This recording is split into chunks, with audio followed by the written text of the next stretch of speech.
después de 2 capítulos del podcast Una piedra del camino, en el que nos dedicamos a poner un poquito de luz y también a desmontar algunos mitos pues, del románico con Augusto Guedes y también sobre la historia del Camino de Santiago con Rodrigo Costoya, pues yo creo que toca hacer un poco lo mismo con otro de los grandes elementos presentes en el Camino de Santiago, durante todo el camino y también a la llegada a la ciudad de Santiago, que es la del orden del temple, ¿no? Y yo creo que no hay nadie mejor para ello que la invitada de hoy, Almudena, que ha hecho una tesis entera sobre el tema, sobre la orden del temple en el Reino de Galicia durante la Edad Media, ¿no? Entonces, primero, darte la bienvenida. Muchas gracias por tu presencia en este programa. Y vamos a ir un poquito al lío. Bienvenida, primero momento. Muchas gracias, muchas gracias. A ver, hablar sobre la presencia de la Orden del Temple en el Camino de Santiago, lo acabas de decir, están presentes a lo largo de todo el camino, eso es muy sutil. O sea, sí tienen bailías en el camino, pero no tienen un papel importante en el camino. Ese papel que nosotros actualmente le damos a la Orden es un papel inventado y que se le ha dado sobre todo en las últimas décadas. Es una cosa que me llama la atención, no es un mito que, pues, podemos decir, pues, o una leyenda que haya nacido en la época del romanticismo. No, es algo bastante posterior e incluso diría que de los años 90. Esa obsesión con involucrarlos con el juego de la oca, que no tiene ningún sentido, que de verdad yo he intentado buscar el origen de ese mito y aparece a finales de los 90. Y es una cosa que yo no acabo de entender. Y bueno, los templarios no tenemos constancia documental de que tuvieran propiedades en Santiago de Compostela. Sí que estuvieron en algún momento, o sea, por ejemplo, en la documentación del proceso se habla de que quizás pudieron comparecer en Santiago. Hay como una referencia en la documentación pontificia y tendría sentido, pero no guardamos el documento en sí de esa posible, si que existió, comparecencia en Santiago. No sé si como inicio. Quizá lo primero, antes de entrar ya más en detalles, hay mucha confusión también entre los templarios y otras órdenes, ¿no? Entonces, Sí. un poquito, antes de nada, ¿qué eran los templarios? ¿Cómo nacieron? ¿Qué funciones tenían? ¿Por qué son tan importantes, ¿no? En la historia de A de ver, la Edad Media, sobre todo? la Orden del Temple es la primera orden religioso-militar, quiero decir, es la primera de su tipo, en la que se junta un componente religioso y un componente militar. Es más, ellos nacen Dios mío, en el contexto de las cruzadas en Tierra Santa, como una realidad que en ese momento los cruzados y el recién estrenado Estado de Jerusalén, Reino de Jerusalén, necesitaba, ¿no? Unas personas religiosas, sobre todo en ese contexto, ¿no? de cruzada, y que también lucharían en defensa, ¿no? de estos nuevos estados. Este nuevo concepto fue muy problemático y hubo una gran sección de la iglesia que no le hizo mucha gracia, porque al final no dejaban de ser religiosos que asesinaban a personas. Pero bueno, al final el concepto se acaba asentando, ellos acaban de ser aprobados por el papado, ¿no? En el Concilio de Troyes de 1129 y nace este nuevo orden y este nuevo concepto. Con el paso del tiempo, la Orden de San Juan de Jerusalén, que es anterior en el tiempo y nació con una finalidad hospitalaria también en Tierra Santa, pero nace con una finalidad de socorrer, ¿no? a la gente y a los peregrinos, y de ahí el nombre, ¿no? del hospital, pasa a tener un concepto también militar, pero después de la fundación del temple. Y ya luego en el 13 nacería la Orden Teutónica y todo esto. Y en el caso de la península ibérica, que tiene un contexto muy similar al de Tierra Santa, nos encontramos en un territorio con presencia cristiana y presencia musulmana. En la península ibérica pasa lo mismo. acaban naciendo las órdenes militares hispánicas. Ujú. La Orden de Santiago, la Orden de Calatrava y la Orden de Alcántara y otras más que podemos decir menores en este sentido porque que van a tener un recorrido menor como la de Montegaudio, Alfambra y otras más, ¿no? Ujú. Y luego, bueno, van a nacer la Orden de Avís, tras la disolución del Temple nace la Orden de Cristo, la Orden Montesa. Bueno, Ujú. como puedes ver, son bastantes, no es Ya, solo ya. una. Vale, entonces estas órdenes, claro, tenían una función, pero en el caso de el Camino de Santiago, esa función de protección, ese caballero templario protegiendo a los peregrinos, ya dices que eso es una tradición nacida ahora, en las últimas décadas, prácticamente, ¿no? Vamos a ver, la Orden nace, una de las finalidades que tiene en Tierra Santa es proteger a los peregrinos que iban a Tierra Santa. Em, Porque es así. Es Ujú. uno de los conceptos que tiene, es proteger a los peregrinos que iban a Tierra Santa y luego posteriormente pasa a tener un componente más militar, que tampoco creas que tarda mucho, ¿eh? A los 10, 15, 20 años ya están participando en las principales batallas en Tierra Santa. ¿Qué pasa? Durante mucho tiempo se decía, pues igual que estaban en Tierra Santa protegiendo a los peregrinos que iban a los santos lugares, pues estaban en la península ibérica protegiendo a los peregrinos que iban a Santiago de Compostela. Ah, La historiografía reciente ha demostrado que los monarcas que le dieron donaciones a los templarios, que, pues, por ejemplo, la primera, Teresa de Portugal, con el conde gallego Fernán Pérez de Traba, posteriormente Alfonso I el Batallador, lo que ellos buscaban era más traer el concepto de orden militar a la península ibérica para luchar contra el Islam ujú. que para proteger a los peregrinos. Si ya eso lo hacían, ya era un segundo. Ya, ya. Era como, por ejemplo, y si por supuesto yo tengo la suerte de que me donen un hospital, porque mucha gente es como, tenían hospitales o tenían no sé qué, y era como, a ver, si a mí me lo donan, yo no te lo voy a rechazar. Ya. Igual yo no lo voy a fundar, Ujú. pero si me lo estás dando tampoco te lo voy a rechazar. Claro. Pero esto no solo pasa con el temple, pasa con la Orden de Santiago también, que siempre por el nombre se asocia mucho al camino. Y es como mi director de tesis, que es el que estudió la Orden de Santiago, un poco, siempre decía, es que parece que hay una obsesión de que por el nombre, que está mucho en el camino y Ujú. porque se los dan y porque están ahí, pero no mucho más. No sé si me explico. Sí, sí, perfectamente. Y otra cosa que no te contesté antes, Ujú. sobre que me decías que las confundían mucho Ujú. a las órdenes militares, y sí que es cierto, sobre todo a la Orden de San Juan, a la Orden del Temple, incluso a la Orden del Santo Sepulcro. Ujú. Yo he tenido a lo largo de hacer la tesis, en algunos casos decían, no, es que eran templarios y no sé qué, y iba el documento original y era miembros de la Orden del Santo Sepulcro. Ujú. Hay una tendencia a confundirlas, y sobre todo en el siglo XIX. Ujú. O sea El que realmente, concepto. Dime, dime. no, que las confusiones me hace gracia porque también la palabra románico viene del siglo XIX. Entonces parece que el siglo XIX es un poco un foco de confusión que ha pasado ahí. El siglo XIX tuvo cosas muy buenas Ujú. y tuvo cosas muy malas. Ya. Para mí una de las cosas muy buenas es que como se le dio ese boom a los estudios y aparecen muchos eruditos, gracias a ellos conservamos el conocimiento de ciertos documentos porque se hicieron muchas compilaciones documentales, muchísimas, entre Ujú. finales del XIX y principios del XX. Una, por ejemplo, es el cartulario de Albón, que es un cartulario del Marqués de Albón, que era un erudito, tenía dinero, estaba a sus cosas, podía dedicarse a esto y que se dedicó a compilar documentación de los 50 primeros años de la Orden del Temple.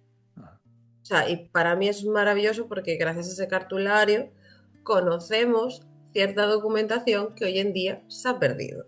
Entonces, parte positiva.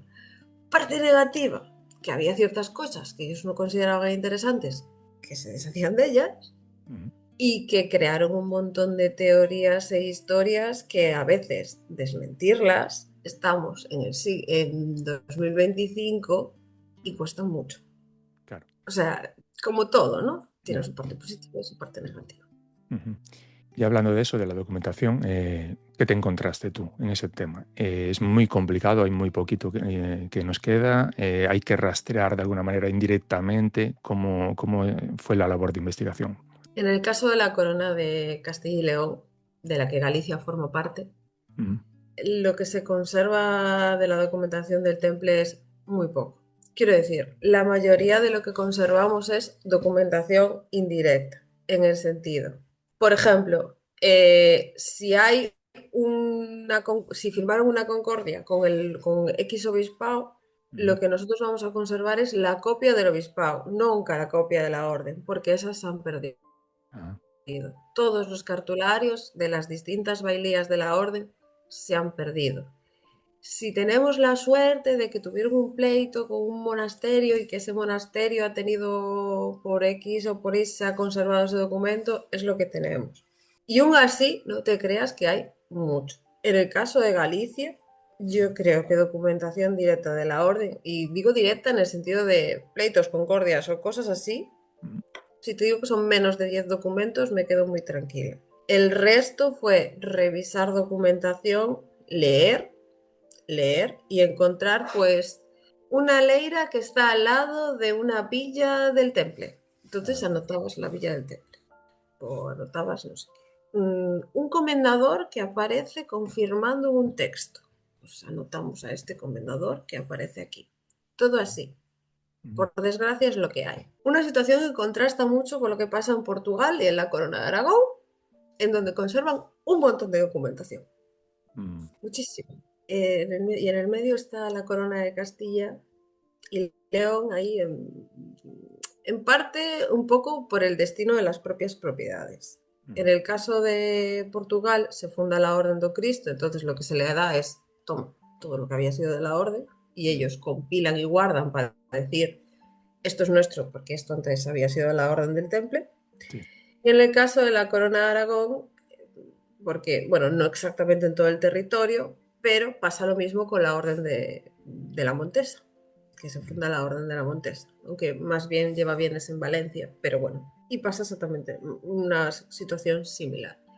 Y en la Corona de Castilla y León, pues el rey decidió quedarse con todos los bienes y los fue repartiendo como él consideró necesario, a los nobles, a otras instituciones religiosas, a concejos. Y esto hizo que obviamente todo se desgajase, incluso ciertas instituciones que querían saber qué bienes eran los que se le estaban donando, pues hacían interrogatorios a la gente de los lugares para saber exactamente qué es lo que en ese momento era suyo. Es curioso porque que haya tan poca documentación en el Reino de Castilla, teniendo en cuenta que quizá el castillo más famoso es el de Ponferrada, ¿no? El de los templarios. ¿Eran siempre castillos, eran siempre grandes construcciones, los grandes centros administrativos de la orden, o eso también es un mito? A ver, dependiendo obviamente de las posiciones de la orden en la frontera contra el Islam, sí que eran fortificaciones. En plan, quizás la que más se me viene ahora a la cabeza es la de Jerez de los Caballeros, un gran castillo. Luego está Ponferrada, desafortunadamente de época de la orden queda poco, pero sí, también tiene pintas de que fue una de las principales fortificaciones de la orden, pero no todas tenían por qué ser, estar fortificadas o tener un castillo. Por ejemplo, en el caso de Galicia, la única que tuvo una fortificación fue la de Faro, el resto eran casas, es como una mezcla entre una casa señorial y un monasterio. Porque tú tienes que imaginarte un núcleo donde había una serie de edificaciones alrededor de una iglesia o anexa a una iglesia, en donde los freires hacían su vida y, por ejemplo, un edificio donde hacían su vida, y luego otro edificio, pues, por ejemplo, dependiendo de lo que se dedicase esa bailía, ¿vale? En plan, no sé, yo, por ejemplo, hace poco leí un artículo que se publicó sobre una serie de casas, o bailías, o como lo quieras llamar, encomiendas, en Francia, que eran muy chulas porque una, por ejemplo, que se dedicaba al vino, tenía la iglesia, el centro de, bueno, la casa donde vivían ellos, y luego estaba la bodega. Ujú. Un edificio destinado para la bodega porque era una bailía centrada en hacer vino. Ajá. Entonces, imagínatelas un poco así. Pero tampoco hay un esquema igual. Cada una es distinta. Cada una va a ser distinta. Por ejemplo, en estas francesas, algunas tenían como un centro, estaban como amuralladas, ¿no? Como cuando tú ahora vas a una iglesia y tienen este murito alrededor y todo. Pues así, con las edificaciones dentro, otras no. Dependiendo de la propia importancia que tuvieran dentro de la orden o cómo se las hubieran donado o todo esto. Porque claro, no todas las iglesias de una bailía fueron construidos por ellos me refiero, muchas veces eran donadas. Por ejemplo, San Pedro de Canaval es anterior, San Martiño de Colla, Ujú. etcétera. Y esa era la fuente principal de ingresos que tenían, las donaciones. En principio sí, aunque bueno, ellos también si tenían algo que les interesaba, también compraban e intercambiaban bienes. O sea, realmente hacían lo que necesitaban. Que tuvieron un gran número de donaciones, sobre todo a finales del 12, principios del 13, sí. Luego una vez que despegan, pues que me interesa comprarte este lote porque quiero hacer aquí, pues lo compro. Que intercambio bienes. Por ejemplo, creo que recordar que hay alguna constancia de algún intercambio de bienes en Galicia. Ujú. Pues porque igual estos están muy lejos o tengo muchos o no me interesan y los intercambio con otra institución religiosa. O personas, vamos. Y bueno, decimos que esos centros son los que se conocen como encomiendas o bailías. Eso es el A nombre ver, de... yo les llamo bailías Bailías. porque la documentación gallega siempre se les llama bailías. Ujú. Ahora que me estuve revisando documentación portuguesa, también se les llama bailías, aunque se usa mucho también la palabra domus, o sea, casa, y Sí, maçon, o sea, que viene de casa en claro. francés, origen francés de la orden, tiene su propio sentido. La palabra encomienda realmente en la documentación se le suele asignar a las órdenes militares hispánicas. Ujú. Entonces, realmente a la hora de historiográficamente, más o menos es lo mismo, pero bueno, yo he decidido ser más conservadora y en el caso de los templarios llamarle bailías me parece más correcto. Y si no, pues casa. Ya. Muy bien. Por eso verás que a veces pues, voy usándolos como sinónimo. Ujú. Muy bien. Y bueno, se habla de muchas propiedades aquí en Galicia, de muchos centros. Se hablaba también incluso de la Torre de Hércules como uno de los centros. ¿Qué hay de cierto de eso? ¿Está documentado? ¿Eso ya está descartado? ¿Cuáles son los principales puntos, ¿no?, en Galicia? Los principales puntos son 9, porque llegaron a tener 9 bailías, Ujú. pero no todas son coetáneas. Quiero Ujú. decir, hay algo, por ejemplo, de las 9 bailías, que serían, a ver si los digo bien, Faro, Lendo, San Sadurniño, San Cidoermo, Canaval, Neira, Colla y Amoeiro. Me Ujú. quedan 8. Me he comido una. ¿Cuál me he comido? No sé. Es que me salen 8. Ya, Seguro que me he comido. Betanzos, ¿ves? Betanzos. Los Muy bien. Betanzos. ¿Qué pasa? Que la casa de Betanzos, yo le llamo la efímera, Ujú. porque viviría muy poco tiempo. Y la bailía de Neira aparece documentada a finales del 13. Ujú. Y yo creo que es la última que la orden constituye en Galicia. Ah. Entonces, no coexistiría. Ujú. Para que más o menos entiendas, por eso digo lo de que no son. Lo de la Torre de Hércules no tiene ningún sentido. La Torre de Hércules tiene origen romano, no nos vamos a meter aquí. ¿Qué Ujú. pasa? Que igual escuchamos ruido y no sabemos dónde, porque cerca de la Torre de Hércules estaba la sede central de la Bailía de Faro. Ujú. que está en donde hoy en día es Santa María que estaría en donde hoy en día es Santa María do Temple en Cambre, porque esa zona pertenece al concello de Cambre. Una zona que yo cada vez que voy me da mucha pena porque ahí habría una fortificación, habría una iglesia de 3 naves, de lo que no queda absolutamente nada. O sea, una cabecera lateral de la iglesia. Y ya. Y una calle que se llama Rúa da Tapia, en donde entendemos que estaría la tapia de la fortificación en su momento. Y una zona en la que digas tú, excavaciones arqueológicas, imposible, porque son edificios por todas partes, carreteras que se usan, es un punto que... Entonces yo cuando voy me da mucha pena, porque me imagino lo que pudo ser lo que es. Claro, era un paseo, y ya está. Hombre, sí, voy a dar un paseo, voy hasta Santa María, lo que queda y todo esto, pero bueno, quiero decir... Sí, que ahora hay un paseo marítimo, ¿no? Y antes habría eso, claro. Antes habría muchísimas cosas. Hoy, por ejemplo, cuando vas a Ponferrada, pues por lo menos el castillo se reconstruyó y existe y todo esto, o Jerez de los Caballeros, que hablamos antes, pues que en el caso de Faro, pues... Claro, pero entonces la leyenda está, bueno, a lo mejor se confundió un faro y otro, no sé. No me sorprendería. ¿Perdón? No me sorprendería. Claro, o intencionadamente, porque claro, así también es una manera de relacionar otra vez el Camino de Santiago con la orden, porque, oye, tenemos la Torre de Hércules porque ahí estaban para proteger a los peregrinos que venían de Inglaterra a hacer el camino inglés. Y luego estaba también lo de Betanzos, que es otro de los pasos, en este caso más desde Ferrol, ¿no? Entonces ya mejor mezclamos ahí y no sé si interesadamente o fue accidentalmente. Eso ya es difícil, a lo mejor es difícil de saber, ¿no? Pudo haber pasado, pudo haber pasado. A ver, en el caso de Faro y con el Camino de Santiago, a ver, de paso, quiero decir, en Faro tenían, o lo más probable, es que tuviesen un puerto. Puerto que podría, o más seguro, es una cosa que tengo pendiente, ver la unión entre las bailías del norte de Francia con Faro.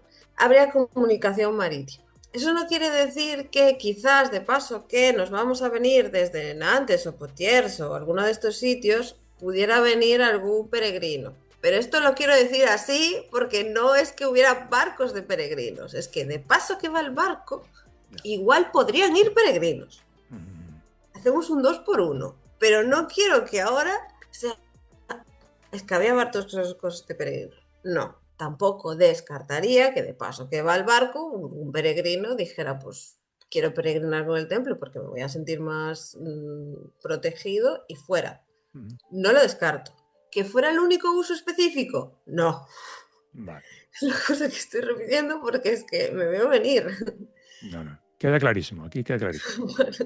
Vale, quiero decir, no lo descarto. A ver, al final, Santiago de Compostela fue lo que fue en la Edad Media, pero no todo gira alrededor del camino. Es que puede ser que haya vivido muchos años en Santiago y que ya esté un poco cansada, pero no todo gira alrededor del camino. Pues si viviste muchos años en Santiago, también estarás cansada de ver montones de símbolos del orden del temple allí, ¿no?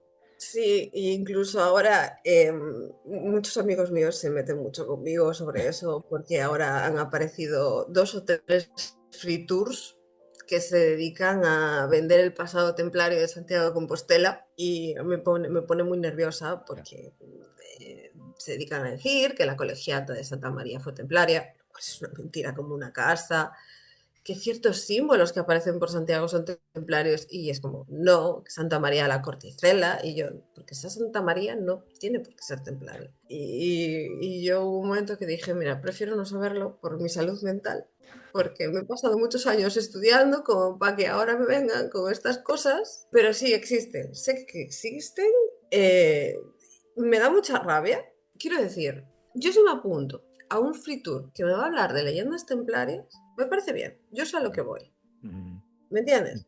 Pero algo que me lo vendan como real ya no me hace tanta gracia. Entiendo. No sé si entiendes, porque yo, por ejemplo, soy consciente de que la orden tiene 2 vidas. Siempre lo digo, la real y la imaginaria. Y a mí la imaginaria también me gusta. A ver, sería no voy a negar que una de las cosas, quiero decir, no es una de las cosas, pero cuando yo me adentré en la investigación de la Orden del Temple, no sabía diferenciar lo que no era real o lo que sí, y leí muchísimo sobre leyendas, y creo que también tiene su propio encanto y forma parte de la historia de la Orden. ¿Qué pasa? Que yo sé que es una leyenda. Sí, sí, sí. Entonces es como, pues bien, incluso es muy bonito cuando buscas leyendas y sabes más o menos de dónde nacen o por qué, porque hay algunas que son bastante antiguas y son muy bonitas. Entonces es como, bueno, pues está bien, una leyenda que está alrededor de la orden. Claro, el problema aquí, como siempre, es que lo vemos constantemente, ¿no? Las fake news, las teorías conspiranoicas, pues gustan muchísimo. Y aquí es que ahora ya, sobre todo los investigadores, lo vais a tener dificilísimo, porque quitar eso ahora de la cabeza de la gente es casi imposible, no imposible, pero es muy complicado, porque lo que vende es eso. Es la historia, la leyenda, decir que aquí han estado los templarios, que no sé, que ha sido obra, un milagro de Dios, o cualquier cosa, más que los datos en sí, que muchas veces es más apasionante, incluso la historia real, que los mitos, ¿no? Sí, es muy complicado. Yo, por ejemplo, cuando empecé con la tesis, la gente me preguntaba, yo no tenía ningún problema. Y yo siempre decía, sí, sí, yo estudio templarios y tal y cual. Dejé de decirlo Ya. porque me bombardeaban. Te lo juro, Mm. te lo juro, yo dejé de decirlo. Primero decía que estudiaba primero medieval, luego orden cimental, y porque de verdad yo tuve algún... Ah, es que en tal sitio, en mi pueblo, la iglesia es templaria, y yo, anota, anota, anota, y yo, sí, sí, que igual sí, no tengo Ya. nada que decir, pero incluso me acuerdo tuve un encuentro bastante desagradable con un señor porque yo le dije la verdad, le dije, pues no sé, yo siempre tengo que revisar la documentación y lo que el documento diga va adelante, ¿vale?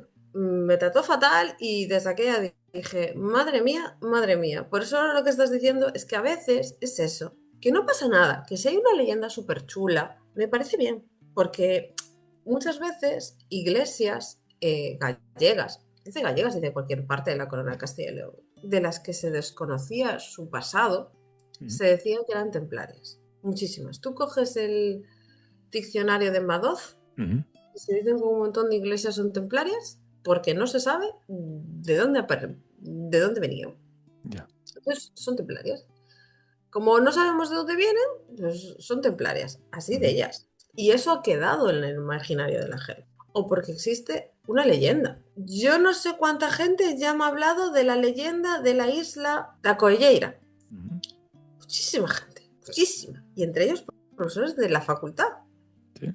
Ajá. Y yo, sí, lo sé, existe la leyenda es muy bonita, tiene sus cosas, pero Collera nunca fue templaria, que yo sepa. Ahora aparece un documento y nos resbajaremos a todo, pero no lo hay. Y aquí, por ejemplo, yo soy de Redondela, no sé cuántas veces me han dicho, San Simón es la templaria. Y yo, me encantaría deciros que sí, soy de Redondela, la adoro, la veo todos los días. Me Mm. encantaría deciros que sí, pero es que no hay ningún documento que nos lo diga, ni por desgracia las excavaciones arqueológicas que se han hecho ha aparecido nada. Claro. ¿Yo qué quieres que te haga? Pues sacarle eso a la gente de la cabeza con la ilusión que les hace, porque es como Sí. ponerles algo, es algo especial para nosotros, ¿no? Porque es templaria, entonces ya le estás quitando eso un poquito, ¿no?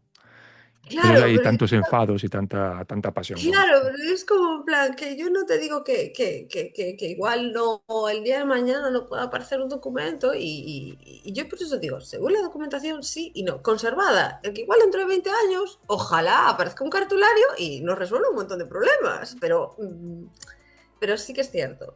Y en el caso de la Isla San Simón, me encantaría poder decírtelo, ¿eh? O sea, estamos hablando de tal. Entonces yo siempre soluciono y digo, bueno, Villavella de Redondela era templaria, porque eso sí que se sabe, y la documentación está. Que también tuviera la villa de San Simón, bueno, está en la zona, Ya, pero no está seguro, porque a veces es lo que dices tú, pero ¿qué le digo?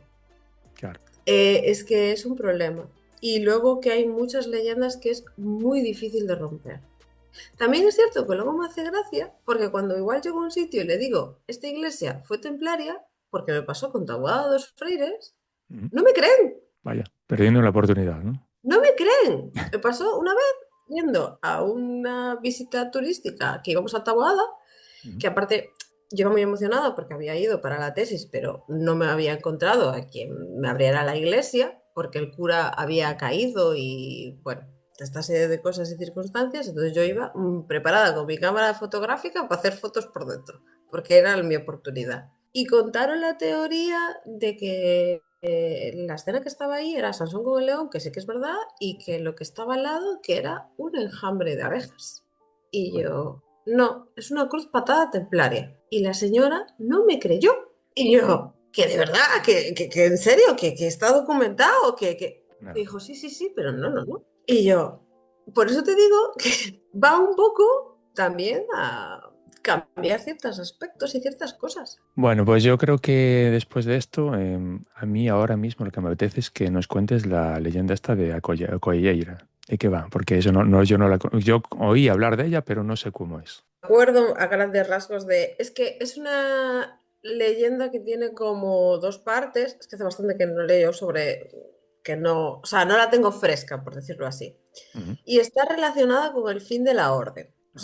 sea, está relacionada con la disolución de la orden y viene siendo algo así como que el rey de Francia da el aviso y los empiezan a apresar y a atacar y una serie de templarios se resguardarían, no me salía la Ujú. palabra, en Ailla da Coelleira, en donde al final pues serían atacados y asesinados y quiero recordar que hasta eran 33 templarios, un número que me hace bastante gracia porque es el mismo número de los templarios que aparecen en el proceso de la orden viviendo en Faro, Ajá. que obviamente no eran 30, o sea, que estaban resguardados en Faro, porque no había tantos freires en Faro. O sea, Ujú. eso sí. Y son asesinados. Ajá. Y uno de los asesinos, en el momento de editar testamento, dice que quiere 33 misas por las almas de los 33 templarios asesinados y tal.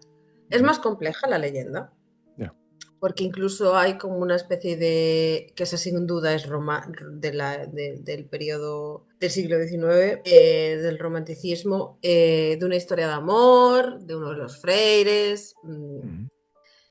que había ido a Tierra Santa y que cuando llegara, pues, y que su enamorada había quedado en un convento y que justo llega y acaba de morir y Ajá. acaba en la collera. Es como una, tiene como dos partes, ¿no? Ujú. Y es muy larga. Sí que animo a que la leas porque te puedo mandar algún enlace donde está, porque la Sí, leyenda sí. en sí es muy bonita, es muy larga Ujú. y es muy bonita. Y tiene como varios focos, ¿no? Y aparte hay unas cosas que me llaman mucho la atención porque es ese proceso de la orden, esa forma de atacar a los templarios en los que acaban, en los que los propios nobles, por mandato del rey, que aparte dices tú, ¿qué mandato del rey? Si el mandato del rey Felipe IV de Francia, ¿qué tendrá que ver? Fernando IV aún no había dicho nada, ¿no? Ujú. ¿Cómo llega, ¿no? Y cómo se relaciona con todo. Muy bien. Hablando un poco de mitos y todo eso, siempre se representan a los caballeros templarios vestidos de una manera determinada y tal. ¿Esto que nos aparece a veces en las películas y tal, es correcto o lo han inventado también? ¿Tenemos alguna documentación sobre el tema o es Sí eso, que se pura imaginación? sabe, sí que se sabe más o menos cómo iban vestidos. Mm. En las películas normalmente lo que reproducen es la forma en la que van vestidos los freires caballeros, Ujú. o sea, los milites. Ah.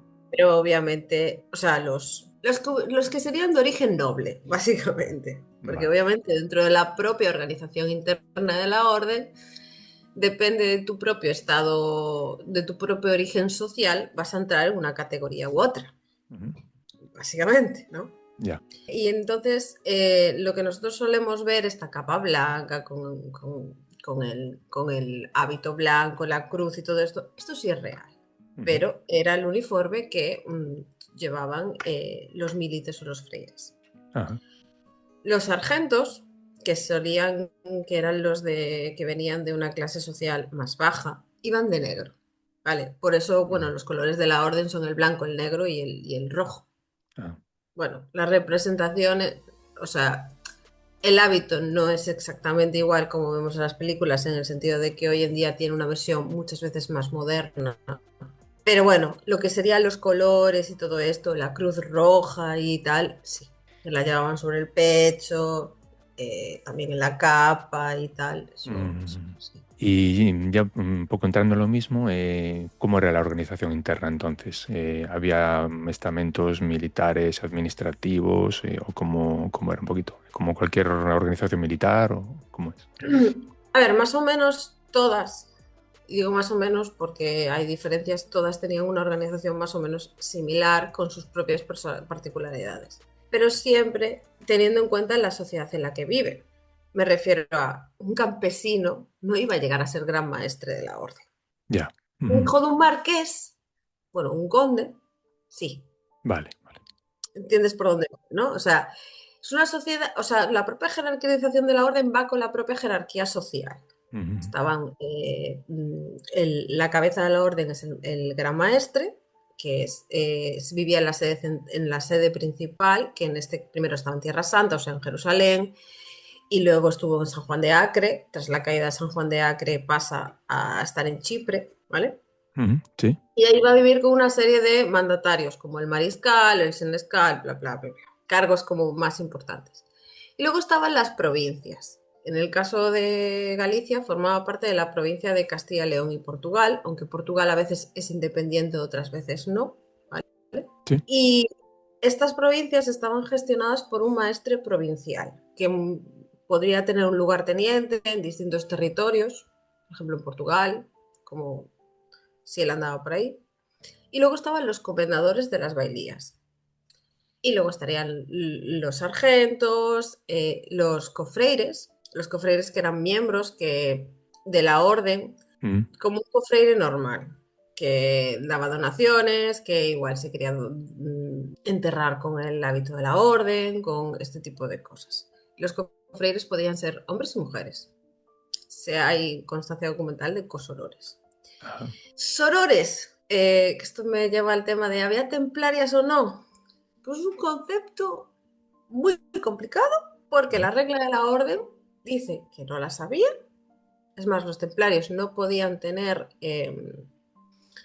relación con mujeres, o sea, incluso en el momento que entran en la orden no podían relacionar, o sea, no podían darle besos ni relacionarse con sus propias madres y hermanas y todo esto, o sea, relación cero. Pero en la documentación aparecen freiras y aparecen sorores. Ahí está. Para algunos son sorores, para otros miembros de la orden que posiblemente residiesen en casas cerca de las propias bailías masculinas. Por ejemplo, hay un caso en Zaragoza que se explica así, que es una cosoro o una sorore que vive en una casa cerca de la casa masculina. Y luego Ajá. están los casos más llamativos de una freira, o bueno, una mujer que llegó a ser comendadora de una bailía catalana. O sea, que eso ya, que al principio no Curioso. parecía, no tal, pero hay presencia femenina en la orden. ¿Cómo está o exactamente regulada y todo esto? Es muy complicado decirlo, porque la propia regla de la orden no reflejaba esta tipología. Pero las mujeres parece que quieren entrar en la orden. Ujú. Quizás para cubrir este carácter más espiritual. E incluso hay documentado un convento en Worms, si mal no me... que hoy en día está en Alemania, Sí. de templarias.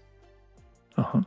Curioso. Que yo entiendo que les meterían todas ahí, en WOMS, si no me falla la memoria, que aparte me hace mucha gracia, esto lo estudió Simonetta Serrini en su obra, y decía que muchas veces hablamos de que los últimos templarios, realmente los últimos templarios fueron templarias, porque cuando Ajá. es el proceso, el Papa les dice, nada, ahora vais a ser, no me acuerdo si eran cistercienses o benedictinas, pero de alguna otra orden. Básicamente el Papa lo que les dice es vais a cambiar de orden. Y ellas dicen que no, y que no, y que no, y R que no. Qué bueno. Y están hasta que, claro, al final pues acaban falleciendo, acaba pasando el tiempo y acaba cambiando.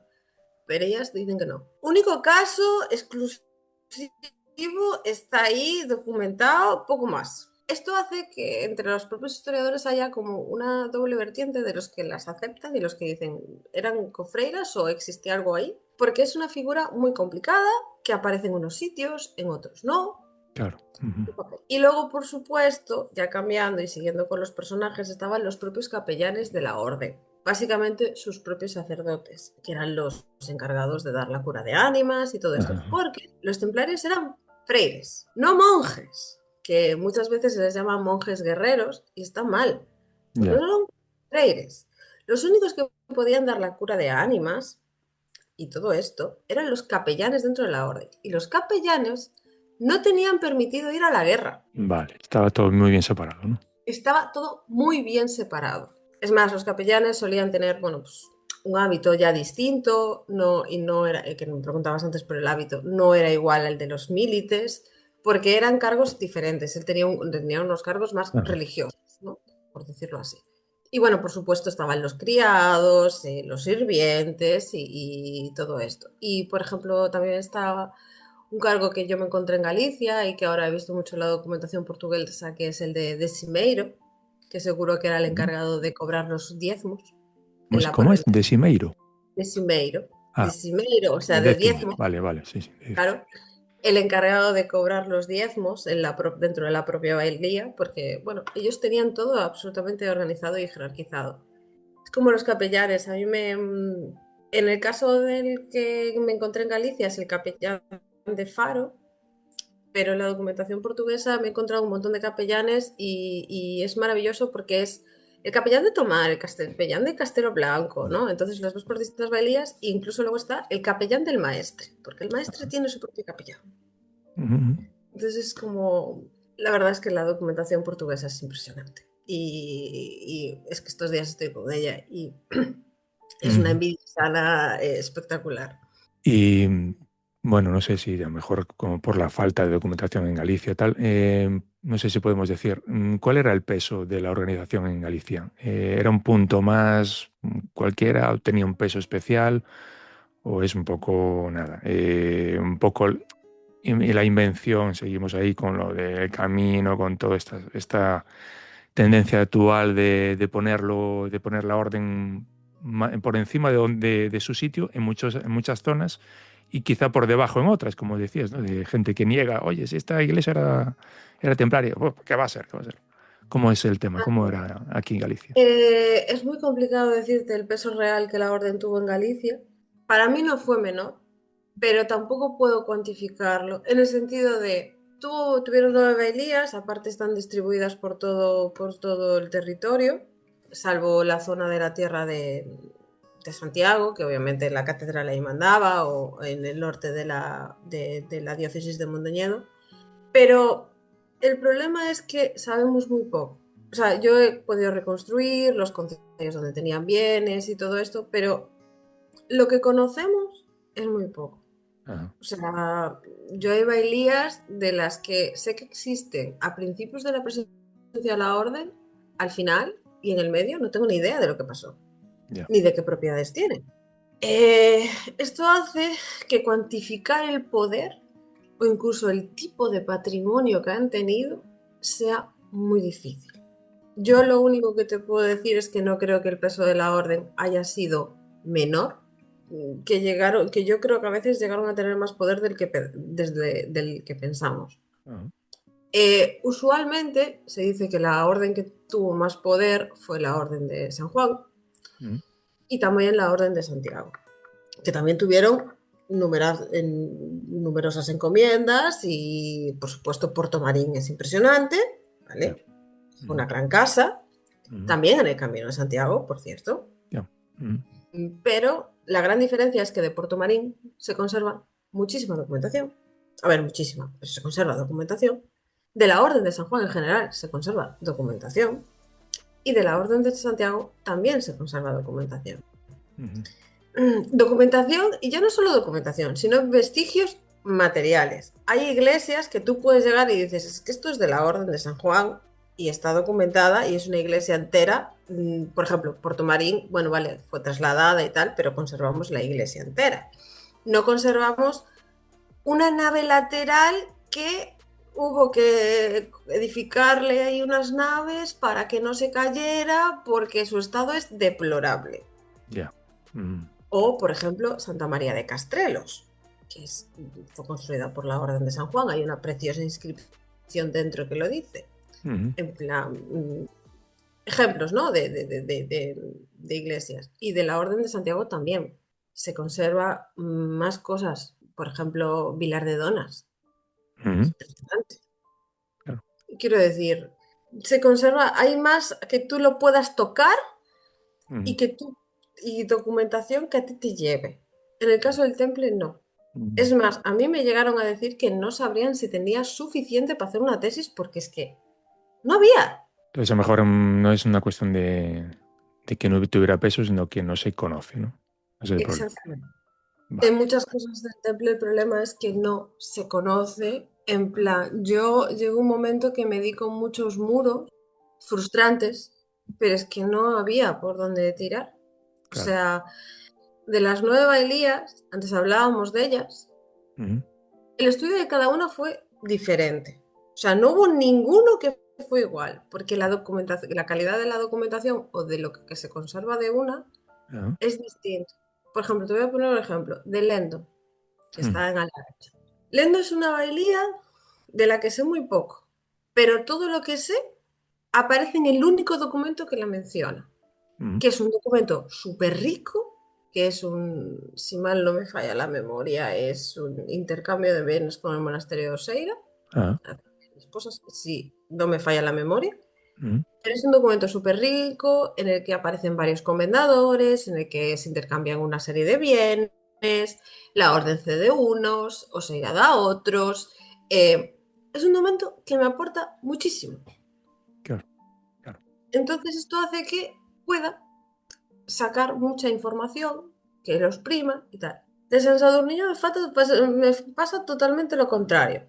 Voy encontrando referencias sueltas, pero no conozco ni una sola propiedad de toda la bailía.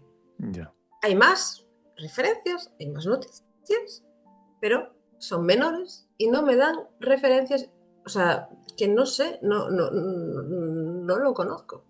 Claro. Es más, en el caso de San Sadurniño, incluso para tener algo de información, tuve que irme a una bula papal del siglo XVI.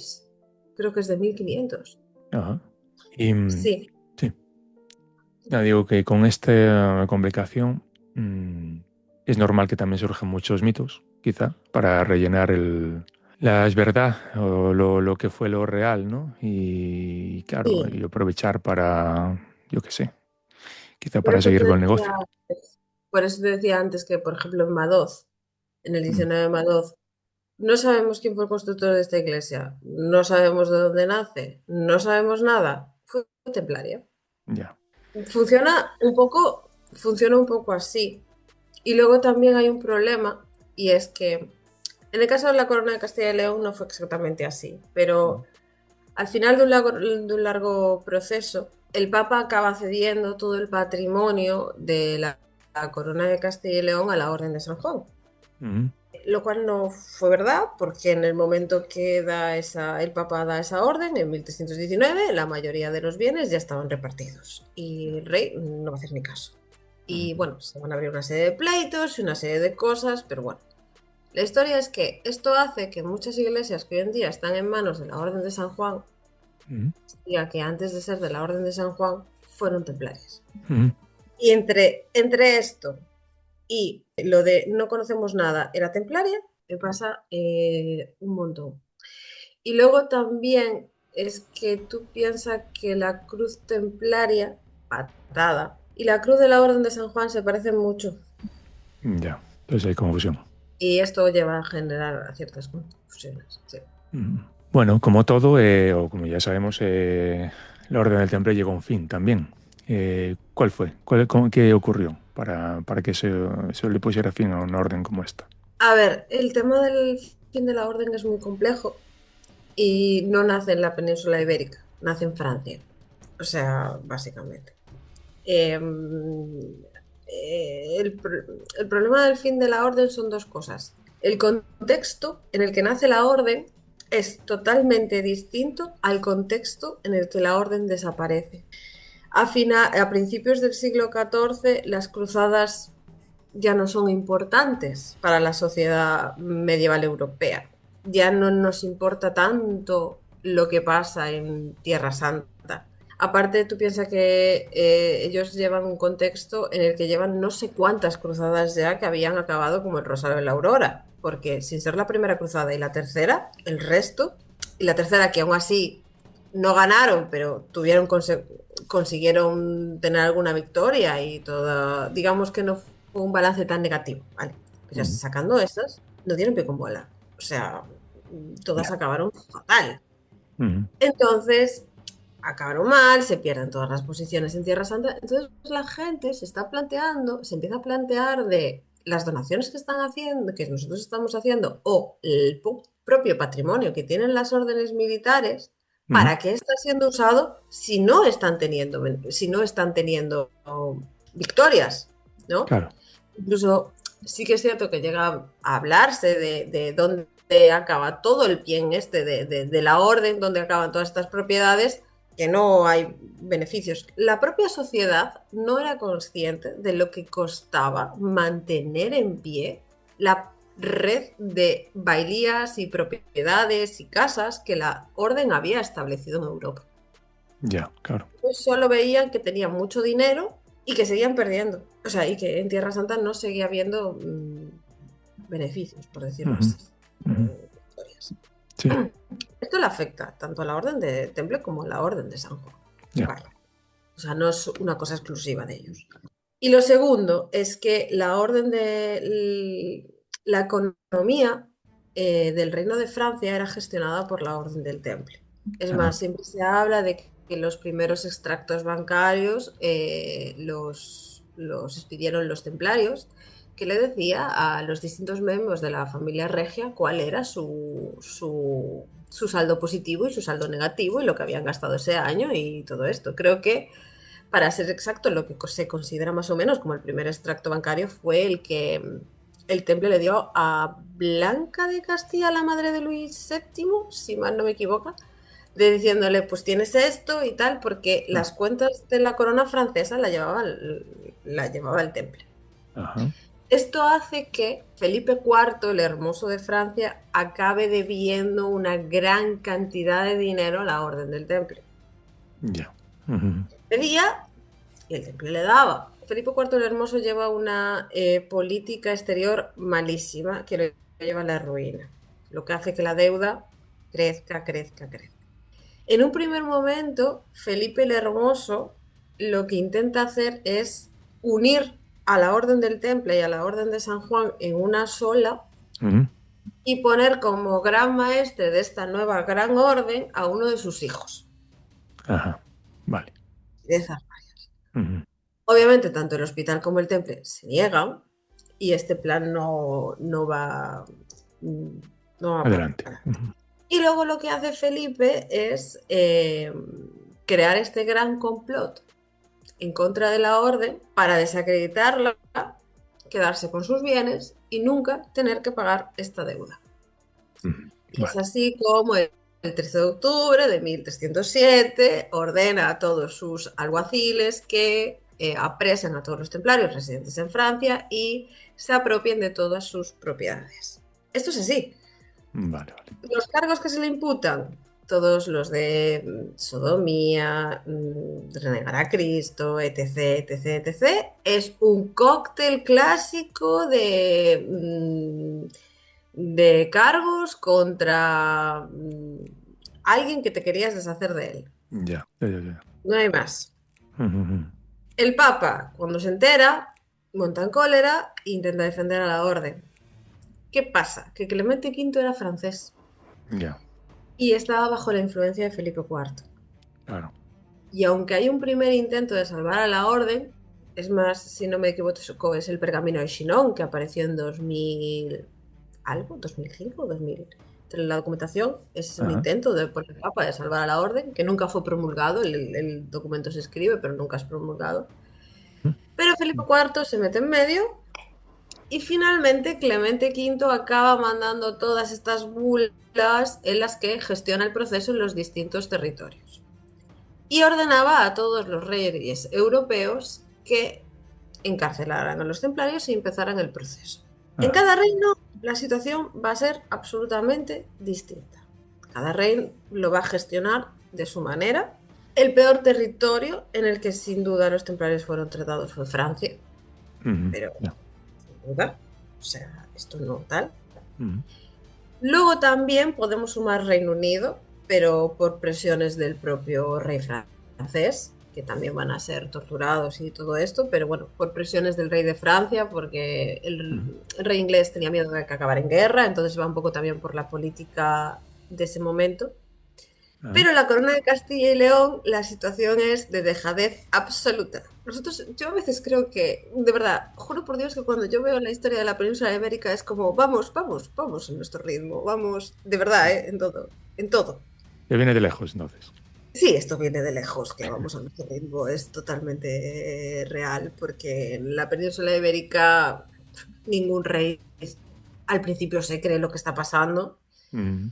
Y cuando se la acaban creyendo, voy a ponerlo entre comillas, es porque tanto Jaime II de Aragón como Felipe IV el Hermoso, como Don Dinís, Ujú.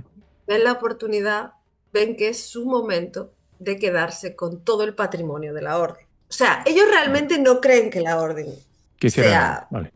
hiciera nada. Pero la orden tiene mucho poder en sus, en sus reinos y ven que es la oportunidad de quedarse con todo. Perfecto.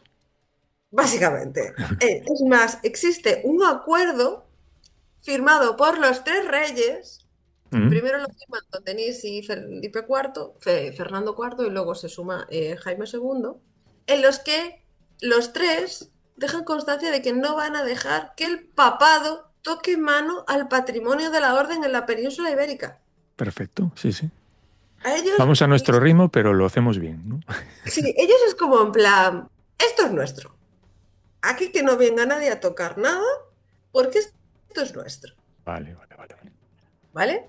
Entonces, es clarísimo. Se llevan a cabo en los distintos concilios provinciales, porque, bueno, en el caso, bueno, el Papa va a delegar una serie de comisiones inquisitoriales, que se le llama así, pero aquí no hubo torturas, con algunas excepciones, luego lo entenderás. Tienen lugar los distintos concilios provinciales se hacen, vamos a ver, antes de los concilios se hacen una serie de interrogatorios, conservamos alguna documentación de estos interrogatorios Ujú. y una vez que tienen toda la información, pues se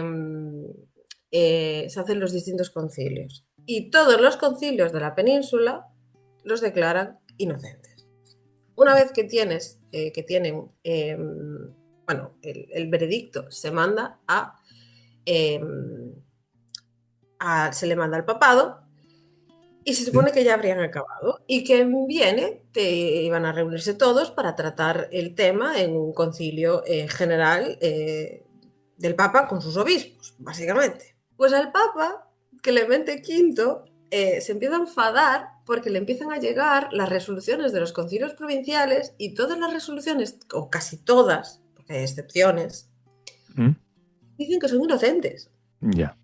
Entonces Clemente se enfada y vuelve a mandar bulas diciendo que tienen que volver a repetir el proceso aplicando santa tortura, no dice exactamente tortura, pero para que Ya. santo castigo o algo así, para que digan lo que tienen que decir.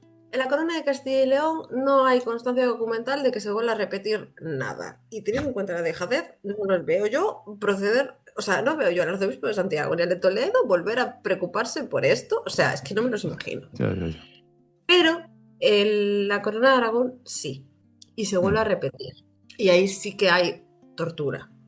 Ya. No mucha, pero sí. Es el único zona, creo que es en Tarragona, si no me equivoco, en el que sí que se vuelve a repetir y que hay tortura, pero bueno, el veredicto vuelve a ser el mismo. o Ya. sea, para trauma de Clemente. Vale. Tiene lugar el concilio de Vienne, en el que se disuelve la orden, un concilio que podemos considerar un poco esperpéntico, porque en el que hay presencia de la península ibérica. Ujú. Tenía anotados los que, si no me falla la memoria, creo que el arzobispo de Santiago fue, y también o el de Tuy o el de Lugo, uno más fue. Y Ujú. también hay de, por ejemplo, sé que está si no me falla la memoria, creo que también estuvo presente el obispo de Valencia. Ujú. O sea, sé que hay presencia de la península, ¿vale? Estoy hablando de memoria, entonces a veces quizás algunas cosas Claro. que se me valen. Hay un intento por parte de la orden de defenderse, o sea, llegan a comparecer delante de todo el concilio, en plan para defenderse, Ujú. y hay dudas. Llega un momento que llega a haber dudas de que se vaya a culpar a la orden en general de lo que había pasado. Claro. Felipe IV se entera, Ujú. entra en el concilio, acojonando un poco a Ya. quienes están allí, Ujú. le monta un Cristo a Clemente V. O sea, esto lo estoy contando así un poco tal, pero Sí, no, en bien. resumen es un poco lo que pasa. Ujú. Y al final, digamos que estos intentos de defensa de la orden son desarmados, por decirlo de una manera, Ujú. y Clemente V acaba organizando una pequeña reunión con la mayoría de obispos franceses, o Ya. sorpresa, Ujú. en la que acaba decidiendo disolver la Orden del Temple, porque era consciente de que no podía culpabilizarla, Ya. porque el capítulo, o sea, los obispos no estaban de acuerdo. Entonces él decide, como autoridad religiosa que es de la orden, disolverla porque la imagen de la orden había sido tan dañada con todos estos años del proceso que nadie iba a querer entrar en la orden no iba a tener continuidad, entonces se decide disolverla. Por eso siempre decimos la disolución de la orden. La Vale. orden nunca fue declarada culpable porque Clemente V no consiguió que fuera declarada culpable. Ya. Entonces, ¿la solución qué es? La disuelvo. Perfecto. La disuelvo y entonces hubo quejas en el propio concilio, pero obviamente con la presencia allí de Felipe IV fue absolutamente imposible. Ujú. Luego, ¿qué se hace? Que esto no se suele hablar mucho, porque claro, templarios siguen existiendo. Aparte, los templarios habían jurado una serie de votos. Ujú. ¿Qué Sí. pasa con estos miembros de la orden? Los de Francia, la mayoría fueron quemados, pero en el resto de Ya. Europa seguía habiendo. Clemente V decide que hay algunos que puedan seguir residiendo en las casas, Ujú. ¿vale? Hasta que mueran, que pueden entrar en otras órdenes, Ujú. pero que lo que no pueden hacer es pasar a tener una vida de laicos. Vale. Vale, Ujú. tienen que seguir, ellos han hecho unos votos de pobreza, obediencia y castidad y los tienen que cumplir. No pasó. Muchos miembros de la orden, una vez que se disuelve, hay constancia de que incluso algunos se casaron, hicieron sus vidas, en plan como retomaron, ¿no? Ya. Por decirlo.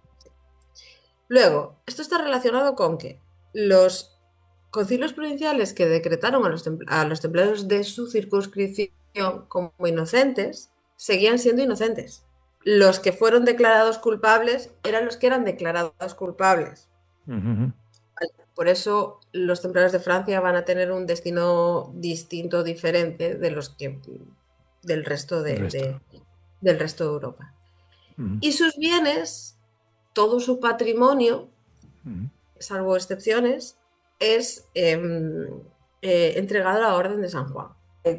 Excepciones. Y es que antes te hablaba de que en el caso de la península ibérica, los tres reyes habían puesto de acuerdo de que esos bienes no acabasen en manos del papado, ¿no? Ujú. Bueno, pues Jaime II se va a preocupar de mandar una delegación a Vienne y que trate este tema con el Papa y le diga, mira, es que estos bienes, claro, nosotros aquí seguimos teniendo aún a los musulmanes en la puerta de casa, en plan, yo creo, o sea, de que les montan ahí y el rey, o el rey, Dios mío, y el Papa acaba poniendo una excepción. y es que los territorios de la península ibérica, estos bienes, las decisiones serán tomadas más adelante. Vale. Ya. Mm. Estas decisiones, y entonces lo que hace el Papa es mandar cartas a los distintos reinos para tratar el tema de forma personal. Básicamente de qué hacemos con estos bienes en Portugal, qué hacemos con estos bienes en la Corona de Castilla y León y en Aragón. Como ya dije antes, en Portugal se funda la Orden de Cristo, en el caso de Aragón, la Orden de Montesa, con unas particularidades, pero se funda la Orden de Montesa. Pero en el caso de la Corona de Castilla y León no se hace nada. Y es que en 1312 muere Fernando IV, sube al trono su hijo de 1 año, Alfonso el XI, y empezamos con un gran periodo de regencia, con problemas, con peleas, en fin. Ya. Esto hace que discutir con el Papa el destino de los bienes templarios sea una de las preocupaciones menores para los regentes. Claro. Y que nunca, y el Papa escribe, y ellos nunca contestan, y el Papa escribe, y ellos nunca contestan. Y es cuando el Papa, cansado de que pasen de él, acaba entregando estos bienes a la Orden de San Juan. ¿Qué pasa? Que cuando va a entregar estos bienes a la Orden de San Juan, la mayoría de estos bienes ya habían sido repartidos en este contexto tan complicado como una regencia y para solventar problemas y toda esta serie de cosas y circunstancias entre órdenes militares, concejos, nobles, etc, etc, etc.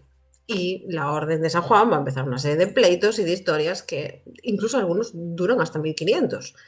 Ya. Entonces, bueno, el proceso de la orden es bastante largo y muchas veces se pone como ejemplo lo que sucede en Francia y, a ver, lo de Francia es lo más dramático, lo más cinéfilo quizás, Ya. podremos decirlo así. Pero cada territorio es absolutamente distinto. Yo creo que incluso tiene su encanto lo que pasa en cada uno de los territorios. Ya. Y estos contrastes, es lo que decías tú, ¿no? La realidad a veces es más fascinante o puede ser más llamativa, ¿no?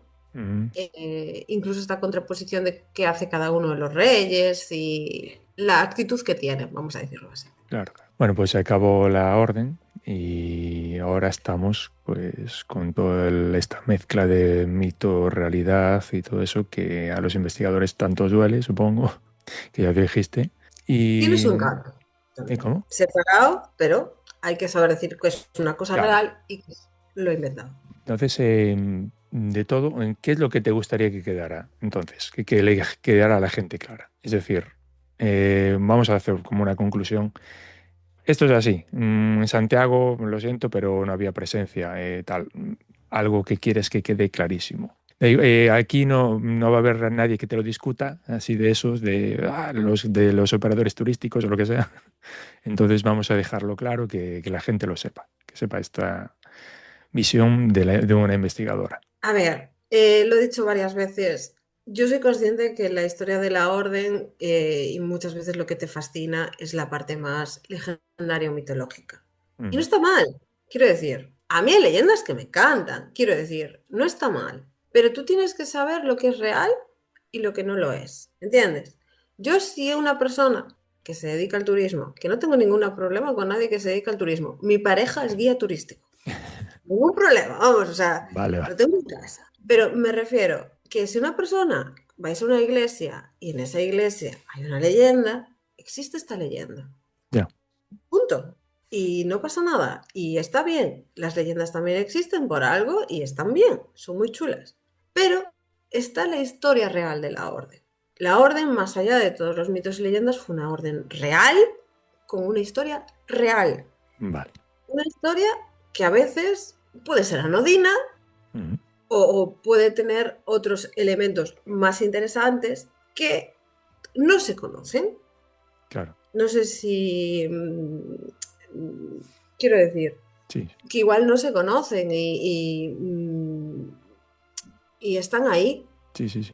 no sé cómo...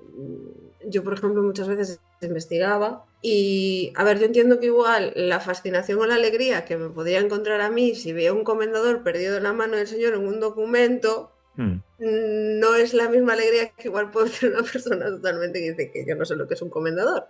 ya. Pero creo que tiene algo, a veces la historia real también tiene sus partes interesantes. Mm, La fortificación de Faro, la iglesia, claro. mm, las pequeñas iglesias de las propias bailías. Sí, sí, sí. Es un poco es un poco lo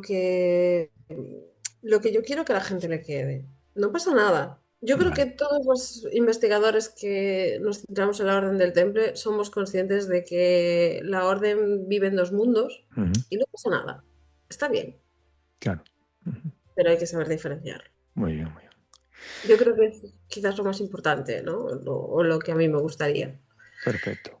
Pues mira, para ir acabando aquí, siempre me gusta preguntarle a todos los invitados, un lugar especial para ti. Normalmente es un lugar natural, pero a lo mejor un lugar especial, que a lo mejor también porque tiene algo, una relación con el orden del temple, o no, o simplemente algo que sea especial para ti por alguna conexión emocional, porque era donde pasabas la infancia, yo qué sé, los veranos, un lugar especial Lu- para ti.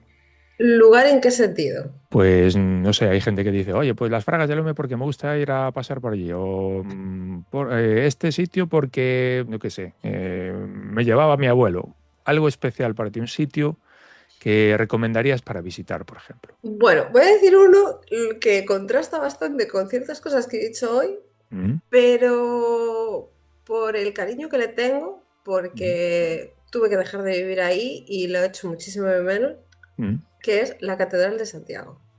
La catedral, perfecto. O Yo creo que eso es sea, fácil de vender, sí. sí, no, eso es fácil de vender, pero sobre todo en la catedral te voy a decir, para mí lo más especial de la catedral que pasaba por ahí y era imposible no girarme la cabeza o que incluso hoy en día voy a Santiago y tengo que ir, que es Platerías. Platerías. Para mí Platerías tiene algo especial Mm, desde siempre, o sea, desde antes de vivir de Santiago, desde todo. mm, Y ahora estabas hablando y estabas mencionando, fue lo primero que me vino a la cabeza, fue todo, ¿no? Entonces igual también se mezcla mucho lo que echo de menos vivir en Santiago, mm. lo cual contrasta bastante con todo lo que acabo de decir hoy, pero Bueno, no quiere decir que Santiago no tengas...